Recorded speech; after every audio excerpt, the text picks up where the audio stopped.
Okay, so welcome back to the desk. We're going to move on now to self-awareness statistics, and specifically the statistics that are used in the industry on the professional trading side, the most popular ones in order to measure a trader's ability.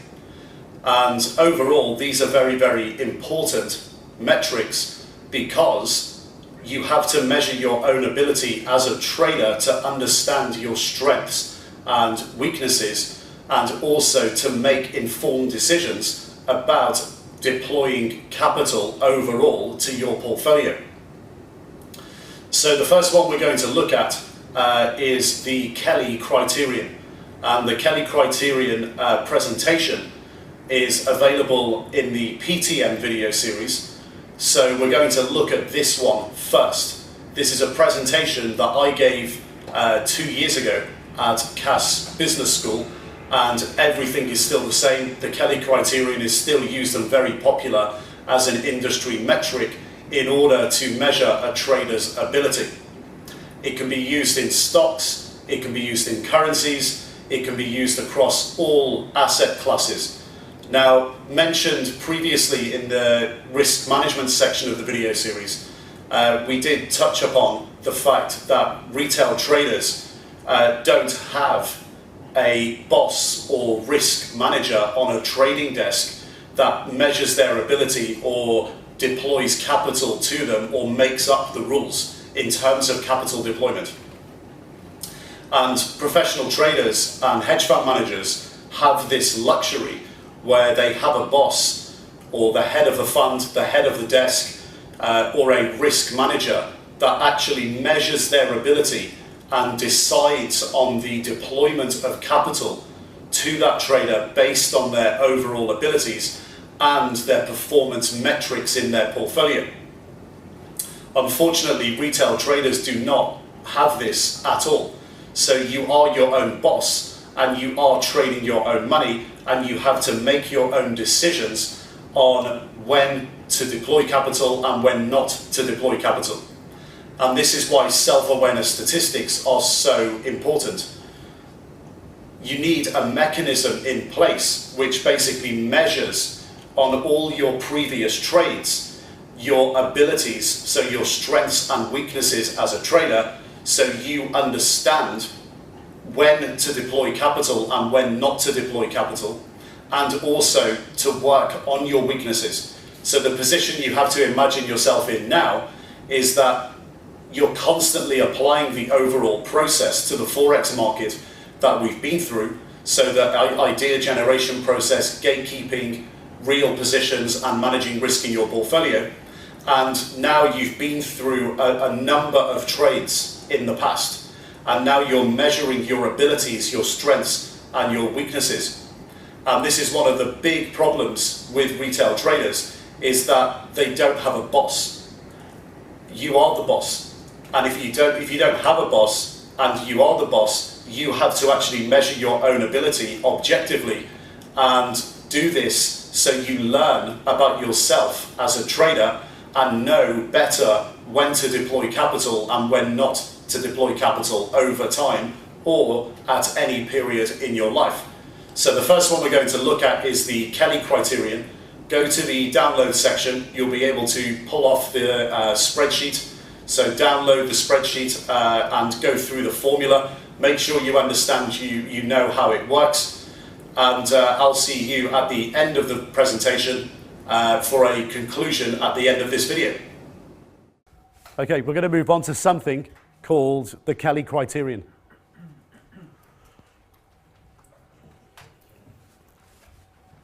So we've touched on this idea that when we're winning, we want to be seeking more risk.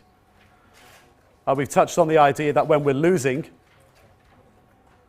we want to be seeking less risk. We want to be pulling from box B. So box A when winning, box B when losing. But what if we looked over all of our trades in the past? We looked at our track record, and we actually started to look at what type of trader we are. What we want to have is self-awareness, so we know what type of trader we are. One of the problems with retail traders is that they don't have a boss. So you don't have anybody to tell you whether you're any good or not. So you don't know whether to have more capital or take away capital from yourself. So what would a hedge fund manager do if he had a portfolio of 8 traders and 3 of them were making money and 5 were losing? What would the hedge fund manager do? Well, to the hedge fund manager, those guys who are losing money are just losing positions in the portfolio of traders. A hedge fund manager doesn't trade stocks, indices, currencies, commodities. A hedge fund manager who has traders working for them trades their traders as positions.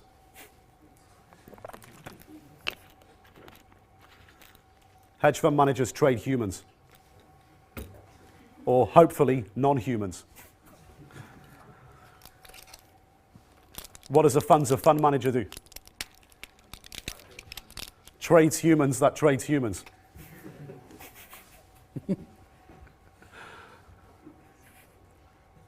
Go and speak to a funds of fund manager and ask them what they do. In a nutshell, they'll say, I trade humans that trade humans. That's what they do. The only problem is retail traders, you guys, you don't have anybody to tell you whether you're any good or not. How much capital to deploy to you, how much capital to take away from you, when to do it, etc., etc. But what you can do is use the same processes, the same tools that a lot of hedge fund managers use to have self-awareness and basically tell you whether you're any good or not over the history of your trades. So it's just having self-awareness, and not just whether you're any good or not, but what you're good at and what you're bad at. And you work on the things that you're bad at. One thing that's going to tell you whether you're any good or not, which is pretty damn obvious, is whether you make money or not.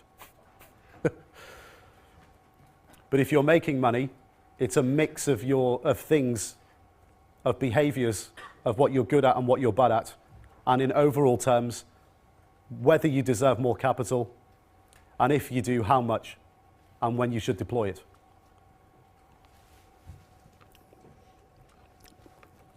So we're going to look at the Kelly criterion, a bit of self-awareness. So based on your trading performance, the Kelly criterion just basically tells you how much you should be committing in capital terms to your next trade. It started in the 1950s on the horse racing track. Gamblers used to use it when they went to the horses, to the racetrack.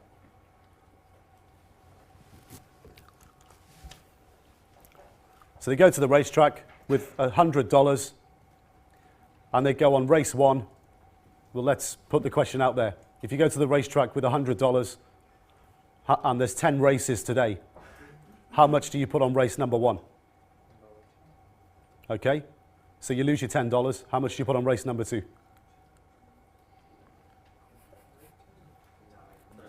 Okay, you lose your $9. How much do you put on race number 3?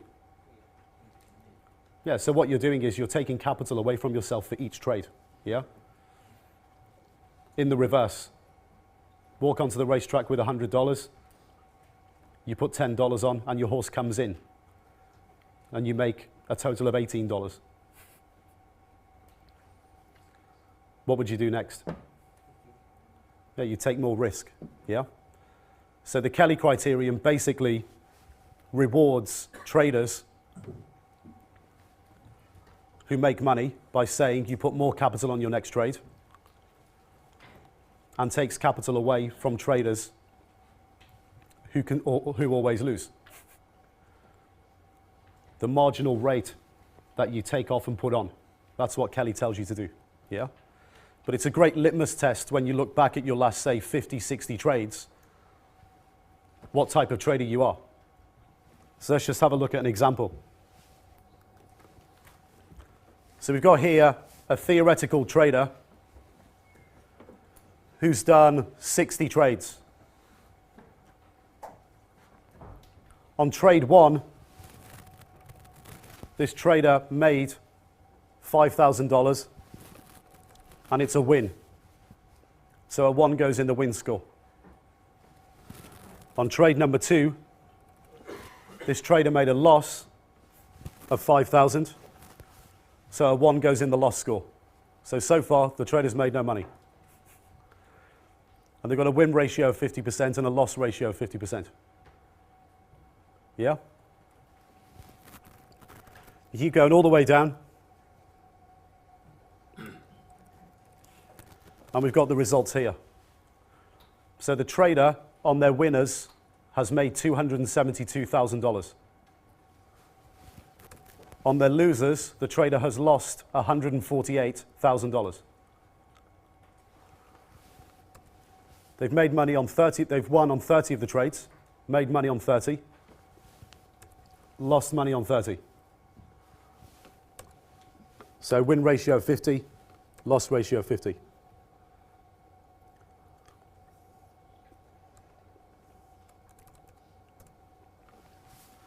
Is that a good trader?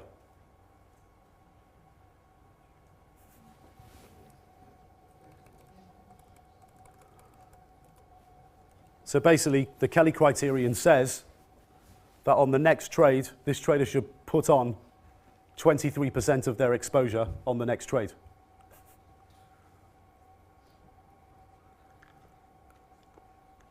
(23% of their money on the next trade. Is that sensible? So over 60 trades, this trader's got 50% of them right, 50% wrong. They've made 272 on their winners, lost 148 on their losers. The ratio between money made on winners and money lost on losers, 1.84. And the Kelly criterion says 23% of your money on the next trade. So first of all, is this trader any good? Who says yes? Who thinks this trader's bad? Who thinks this trader's just average? Okay. The answer is this trader's pretty damn hot. What is W? What is W and what is R? W is the ability of the trader to generate ideas and time them well. Yeah? Is 50% any good? It's good. What is R? R is the ability of the trader to manage risk.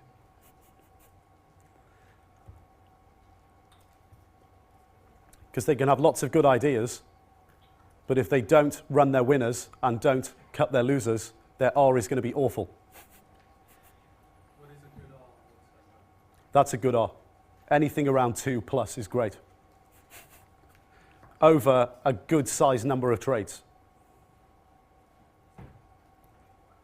So if you look back over your first year and you've done 60 trades, and your win rate is 50, your loss rate is 50, and your R is 1.84 plus, if it's 2, amazing, you're doing well. So you're obviously making money, you've got good ideas, you're timing them quite well, and you've got good risk management.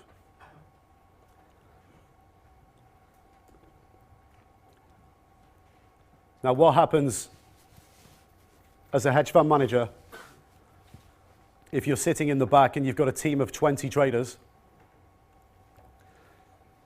and you've got every trader's spreadsheet with their last 500 trades, and you're charting in the spreadsheet as well, you're charting that every trader's W, every trader's R, their profit and loss, and they're all on one chart, and they're moving in real time. And you see traders who were really, really good starting to become bad. And you see traders who are really, really bad starting to become good. What do? You take money from the guys who are starting to get bad and give it to the guys who are starting to do well. Now, it's not 100% scientific, but that's an example of what hedge fund managers do. So they'll actually be charting the performance of their humans. Does that make sense? Now, back to this issue of 23% in your portfolio. That's a very high number to have one position making a contribution to that in your portfolio.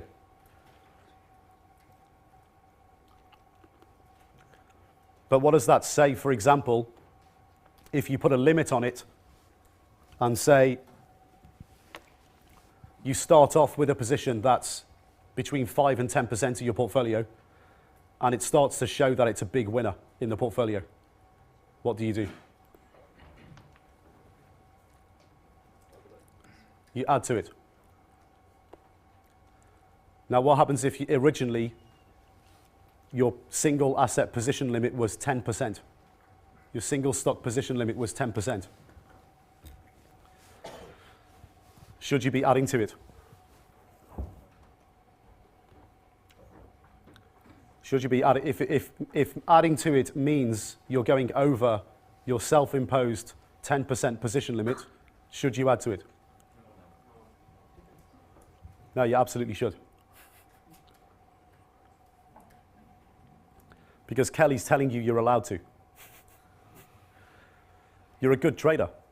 In this situation, you can have comfort that you're pretty good and you know what you're doing in pretty much every situation.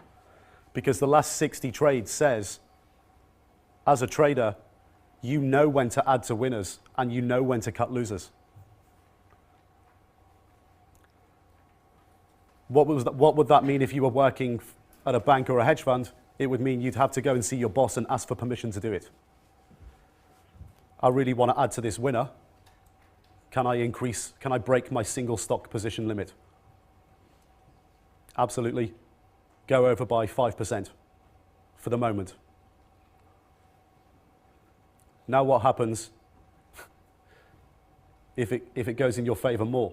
What do? You go and ask your boss permission to add more.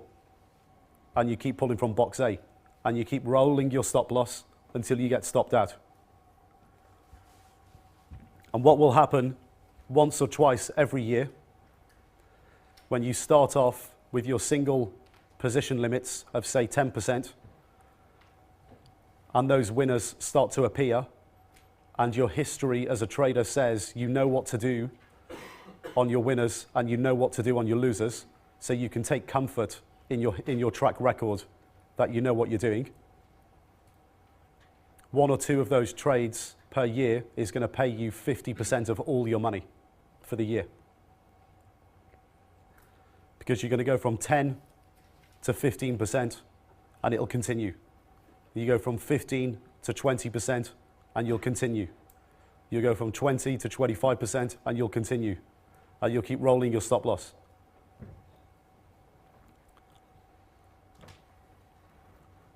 And by the time you're done, it'll have made you a fortune. And what happens? How do you actually exit that trade?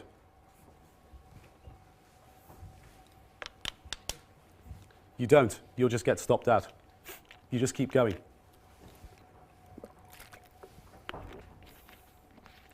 Make sense? Every target is a soft target. And what will happen in that situation? After you've been stopped out and you enter that trade into your Kelly criterion, your R score is going to go through the roof.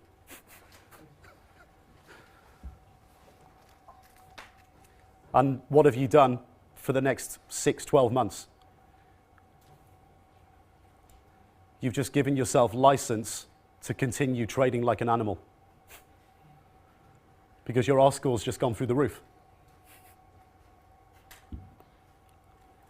That's what you've got to do.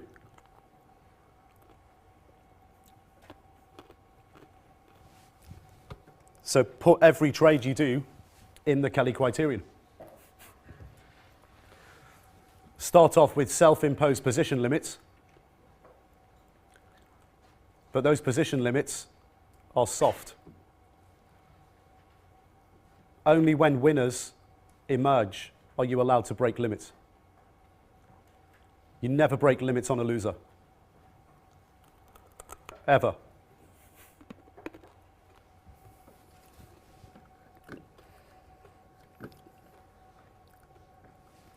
Monitor your Kelly criterion, your K score. And if you ever go for interviews, print off your track record of all the trades you've ever done and staple your K score on the front and leave it with the guy or the person that's just interviewed you.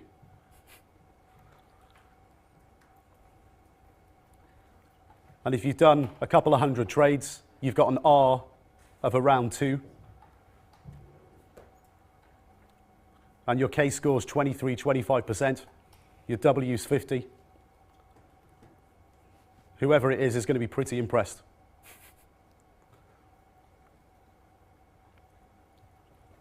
If you do that, it's worth as much as your degree on your CV. And in the process, you'll probably pay for your degree. That's what you've got to do. So you know when to deploy capital to yourself and when not to. Now, what happens if you get to the end of year 1 and you've got a good W, got a good R, and got a good K score?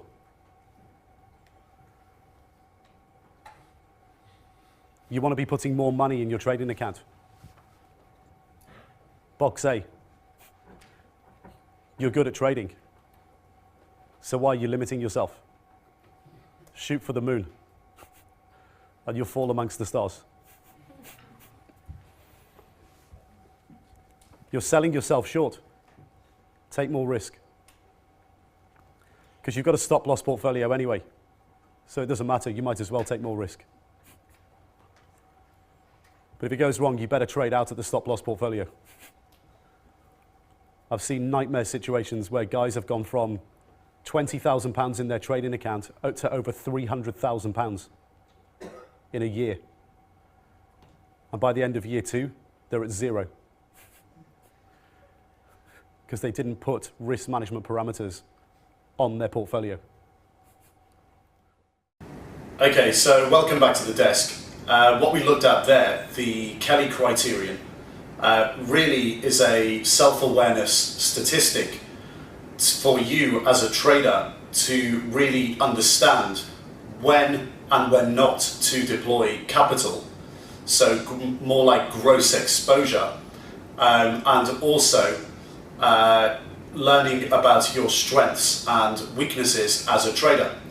Now, when you think about the data that we looked at in the Kelly criterion, we looked in the example there at the last 60 trades of a trader. So it's pretty obvious that if you're going to learn about yourself as a trader over time, you're going to have to get to a point where you've actually done quite a lot of trades before you can start to build a picture of when and when not to deploy capital and how much, and also your strengths and weaknesses as a trader. So what you actually have to do with the Kelly criterion as a self-awareness statistic is just keep updating it, put all the trades in that you put in. If you're adding to positions, it's really all just one trade, it's one position. So if you're long euro dollar and you add to that 3 times, so you've done a total of 4 trades, you want to be putting the whole lot in to the Kelly criterion as one position and one P&L, because that one position is essentially an idea and you're managing the risk all on one position. So the Kelly criterion, it's not going to tell you immediately what type of trader you are. It's going to take a while for you to build up your track record of trades before you start really getting scores that are meaningful over time. So we looked at this thing earlier in risk management, gross exposure. That's very important to the Kelly criterion in the first thing that it tells you. So what should I be deploying in terms of capital based on my own past abilities as a trader? And a good trader, you're going to be in a winning position. And in terms of your gross exposure, this is when you have to pull from box A. You have to seek more risk. If the Kelly criterion is telling you that you're a good trader, you should be seeking more risk. And you do this in two ways. Firstly, you can just increase your exposure in your portfolio because you will have got to a point where you've made money and the Kelly criterion is telling you that you're a good trader, you've got good ideas, you've got good risk management, or it's solid, and you're going on this journey of making money, and you can just simply increase your exposure. Or you can actually go and add money to your trading account, or a combination of both. So for example, we've looked at multi-asset class portfolios, where we've looked at, say, stocks, equities, and Forex exposure of a couple of $100,000, and we've looked at Forex only portfolios in risk management where we have 150,000 exposure, with, in both scenarios, having a decent amount of margin deposited on account. Now, if you say put $25,000 into your trading account and you have a $100,000 to $125,000 Forex exposure, whether that's in a Forex only account or a Forex and stocks account, so combined portfolio, it's $100,000, $125,000 exposure to Forex. And if you have that $25,000 in your account and you have the $100,000, $125,000 exposure, and specifically on Forex, you make, say, in 8 months' time, so over your first 8 months, $12,500, then essentially you've made a 10 to 12% return, roughly speaking, on the overall exposure in the portfolio. Now, this is good. It means you're winning based on Forex volatility. That's a good return over an 8 to 12 month period, and you should be really proud of yourself to get to that point. As you've been building on that journey, you've probably gone from 100 to 125,000 exposure because you've been making money, and at that point your K-score is going to be saying that you're good. You've got a good W, you've got a good R, things are under control, and you should be increasing exposure. So the K-score and your profit will be telling you that you're good. So what you should be doing here is actually increasing your exposures, or your gross exposure, and probably adding money to your trading account, because you've proven to yourself now that you're a pretty good trader. Now, what would you do in the situation if you're actually losing money? So 8 months down the line, you've got your 60 to 100 trades in the Kelly criterion, and it basically says you've got a bad W, a bad R, and your account's actually losing money. Well, your account's telling you that you're not good because of the loss that you're making, and the Kelly criterion, it's going to be reflected there. So if you're losing money, what's actually probably happened in the process with that account, let's say you've gone from 25,000 down to 20,000, is your risk parameters that you've placed on your portfolio will have actually been triggered through that process. And that's why we have them in the first place. So our stop losses are there to basically protect our downside. And the K-score will basically say that you're not good as a trader, you've got a bad W, a bad R, so you've got bad ideas and bad risk management. Or it may be a combination of good ideas that are just timed dreadfully, and your risk management is bad as well. So you have to have a look at the K-score and figure out if there's any ongoing concerns, and learn about your weaknesses, and if you're even making money, learn about your strengths and your weaknesses and where you can improve. And that's the second thing that really Kelly tells you, is that your strengths and weaknesses as a trader. So first thing, deployment of capital, how much to deploy, whether you're any good. Second thing, strengths and weaknesses. So if you're a trader who's traded over an 8-month period and you're struggling, so for example, you're losing a little bit of money, you're flat, you're making a little bit of money but not much, there's probably something in your entire process that's not working out right. Maybe you've got a good W and a bad R. Maybe you've got a bad W and a good R. So what, your ideas might be good, your risk management might be bad. Your ideas might be bad, but your risk management is really amazing. You've got to figure out what your strengths and weaknesses are and work on your weaknesses, really. Because once you bring up your weaknesses, if your W gets better, you're pumping more better ideas, and then your risk management will look after itself. If your W is good already, but your risk management is bad, then you've got to figure this out and work out in the process what's going wrong. The other thing in the Kelly criterion is also when we look at single asset position limits and breaking those limits. If Kelly is telling you that you should be deploying more capital to single positions, that's all well and good, but the reason why we have single asset position limits in the first place is to stop us being human. And we can start off with starter positions, move to full positions, and if Kelly is giving us a signal that we should be actually putting more money into our single trades, that's a nice thing to know, and it's doing that because we're good traders. And we're good traders because we're managing our risk properly. And that's all come in the past, and Kelly is telling you that you've done well in the past. So you shouldn't feel bad about not deploying more capital if Kelly is telling you to do so. What you should be doing is sticking to your risk limits, and when you get paid as a big winner, or big winners come through in your portfolio, then you have license to break limit, but always with a rolling stop loss that we looked at in risk management, and the rolling stop loss is in front of your average price, so you can always protect your gains. Okay, so that comes to the end of Kelly criterion, our first self-awareness statistic. We're now going to move on to further self-awareness stats in self-awareness 2, and I'll see you in the next video.